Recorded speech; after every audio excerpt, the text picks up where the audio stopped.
খুলনার পাইকগাছায় বেড়ি বাঁধ ভেঙে কয়েকটি ইউনিয়নের ফসলি জমি ও মাছের ঘের ভেসে গেছে। ৫ থেকে ৬ হাজার গবাদি পশু নিয়ে শঙ্কায় প্রান্তিক কৃষকেরা। এ নিয়ে বিস্তারিত জানিয়েছেন তরিকুল ইসলাম। জেলার দেলিটি ইউনিয়নে বৃহস্পতিবার হঠাৎ করে বেড়িবাঁধ ভেঙে প্লাবিত হয়েছে ১৩টি গ্রাম এবং এইসব গ্রামে প্রায় ৩০ লক্ষ মানুষ পানিবন্দী অবস্থায় রয়েছে। আমরা যে খবরটি এখানকার এসে পেয়েছি যে এখানকার কৃষি এবং গবাদি পশু রয়েছে যেগুলো কিন্তু ক্ষতির মুখে পড়েছে। বিশেষ করে কৃষিতে সবচেয়ে বেশি আঘাত এসেছে।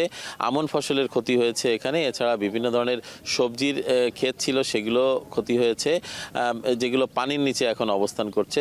১৪টি গ্রামের যে ঘরে ঘরে গবাদি পশু ছিল, বিশেষ করে গরু, ছাগল, মহিষ, ভেড়া বা হাঁস মুরগি ছিল, সেগুলো কিন্তু সেই সংখ্যা প্রায় আনুমানিক ৫ থেকে ৬ হাজার বলে আমরা এখানকার স্থানীয় সূত্রে জানতে পেরেছি।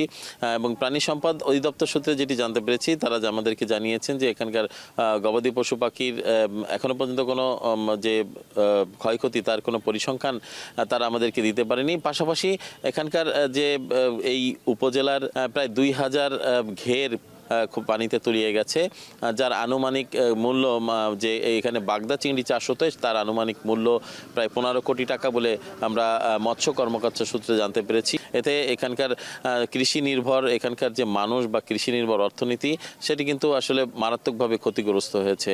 তো সব মিলিয়ে এই ছিল আমার কাছে পাইকগাছার দেলুটি ইউনিয়ন থেকে এখানকার যে বাঁধ ভেঙে প্লাবিত হয়েছে গ্রামগুলো এবং সেখানকার গবাদি পশুর কী অবস্থা এবং কৃষিতে কী পরিমাণ ক্ষতি হয়েছে তার সর্বশেষ খবর।